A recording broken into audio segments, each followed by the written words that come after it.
দেশে ডিজিটাল লেনদেন দ্রুত বাড়ছে। দোকানে দোকানে এখন ঝুলছে কিউআর কোড। বিকাশ, নগদ, রকেট কিংবা উপায়ের আলাদা আলাদা সাইন। কোনটা যে কোন মোবাইল ব্যাংকিং অ্যাপের কোড তা নিয়ে অনেকেই বিভ্রান্ত হয়ে পড়েন। এই বিভ্রান্তি দূর করতেই এসেছে নতুন উদ্যোগ বাংলা কিউআর। বাংলাদেশ ব্যাংকের উদ্যোগে চালু হওয়া এই ব্যবস্থা একক কিউআর কোডের মাধ্যমে সব ব্যাংক ও মোবাইল ফিনান্সিয়াল সার্ভিসের লেনদেনকে এক ছাতার নিচে আনতে চায়। এখন প্রশ্ন হলো, এটা আসলে কিভাবে কাজ করে, আর এর পথে বাধাই বা কোথায়? চলুন এই ভিডিওতে সহজভাবে জেনে নেই।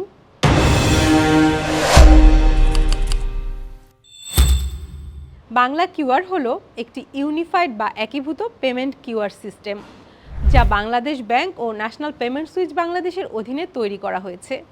সহজভাবে বললে, আগে যেমন বিকাশ, নগদ বা ব্যাংকের আলাদা আলাদা কিউআর কোড ছিল, এখন একটি মাত্র কিউআর কোড দিয়েই সব ধরনের ডিজিটাল পেমেন্ট করা যাবে।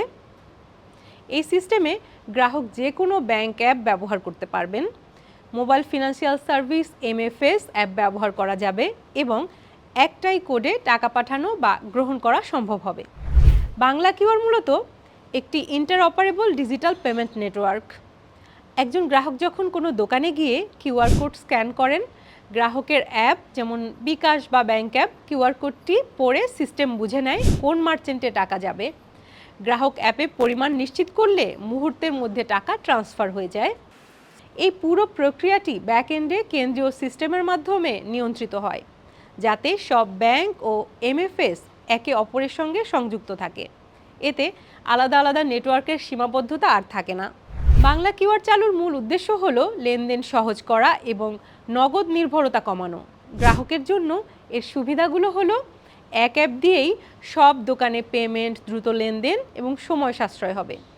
এছাড়া খুচরা টাকার ঝামেলা কমে যায়। আর ব্যবসায়ীর জন্য এর সুবিধা হলো, একটি কিউআর কোড যথেষ্ট, আলাদা আলাদা বিক্রেতা অ্যাপের ঝামেলা নেই, হিসাব রাখা সহজ ও স্বয়ংক্রিয়। এছাড়া ডিজিটাল রেকর্ড থাকায় আয় ব্যয়ের হিসেব এবং কর ব্যবস্থাপনাও আরও স্বচ্ছ হয়। বাংলাদেশ ধীরে ধীরে ক্যাশলেস অর্থনীতির দিকে এগোচ্ছে। এই যাত্রায় বাংলা কিউআরকে একটি গুরুত্বপূর্ণ ধাপ হিসেবে দেখা হচ্ছে, কারণ নগদ লেনদেন কমলে আর্থিক স্বচ্ছতা বাড়ে, ক্ষুদ্র ব্যবসায়ীরা ডিজিটাল অর্থনীতিতে যুক্ত হতে পারেন এবং শহর থেকে গ্রাম পর্যন্ত এক ধরনের পেমেন্ট ব্যবস্থা গড়ে ওঠে।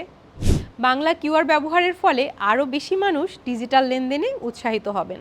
এর মাধ্যমে গ্রাহকরা কোনো ধরনের খুচরা টাকা বা অতিরিক্ত অর্থ পরিশোধের ঝামেলা ছাড়াই নির্ধারিত মূল্য পরিশোধ করতে পারবেন।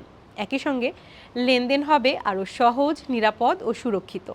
এতে নগদ অর্থ বহনের ঝুঁকি যেমন কমবে, তেমনি চুরি বা হারিয়ে যাওয়ার আশঙ্কাও কমে আসবে।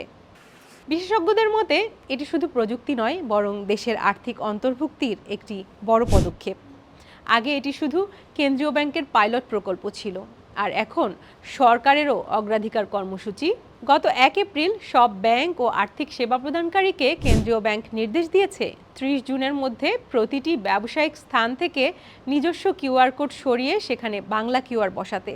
দেশে ডিজিটাল লেনদেনকে আরও সহজ, দ্রুত ও সমন্বিত করতে 1 জুলাই থেকে বাধ্যতামূলক করা হয়েছে বাংলা কিউআর ব্যবস্থা। বাংলাদেশ ব্যাংকের এই উদ্যোগের ফলে ব্যাংক, মোবাইল ফিনান্সিয়াল সার্ভিসেস এবং অন্যান্য ডিজিটাল পেমেন্ট প্ল্যাটফর্মের মধ্যে আন্তঃসংযোগ আরও সহজ হবে। তবে এই ব্যবস্থার সামনে কিছু বাস্তব চ্যালেঞ্জও রয়েছে। প্রথমত, ইন্টারনেট ও ডিভাইস সমস্যা। দেশের বড় একটি অংশ এখনও স্থিতিশীল ইন্টারনেট বা স্মার্টফোন ব্যবহার করে না। দ্বিতীয়ত, সচেতনতার ঘাটতি। অনেক ক্ষুদ্র ব্যবসায়ী এখনও বাংলা কিউআর সম্পর্কে জানেন না বা বুঝে ওঠেননি। তৃতীয়ত, প্রযুক্তিগত জটিলতা। ছোট দোকানিদের জন্য অ্যাপ ব্যবহার, চার্জ কাঠামো ও লেনদেন প্রক্রিয়া কিছুটা জটিল মনে হতে পারে। এছাড়া অবকাঠামো চ্যালেঞ্জ। গ্রামাঞ্চল ও প্রান্তিক এলাকায় ডিজিটাল পেমেন্ট ব্যবস্থার পূর্ণ সুবিধা পৌঁছানো এখনও বড় চ্যালেঞ্জ। বিশেষজ্ঞরা বলছেন, দেশের প্রায় 43% মানুষ এখনও ইন্টারনেট সেবার বাইরে থাকায় এই উদ্যোগ বাস্তবায়নে বড় ধরনের চ্যালেঞ্জ রয়েছে। তাদের মতে প্রয়োজনীয় অবকাঠামো এবং প্রস্তুতি ছাড়া এটি বাধ্যতামূলক করা হলে আর্থিক অন্তর্ভুক্তির পরিবর্তে ডিজিটাল বৈষম্য আরও বাড়তে পারে।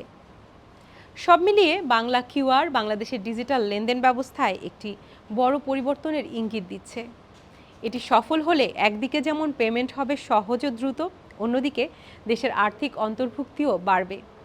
তবে প্রযুক্তির এই পরিবর্তন সফল করতে হলে প্রয়োজন অবকাঠামো, সচেতনতা এবং ব্যবহারকারীদের আস্থা।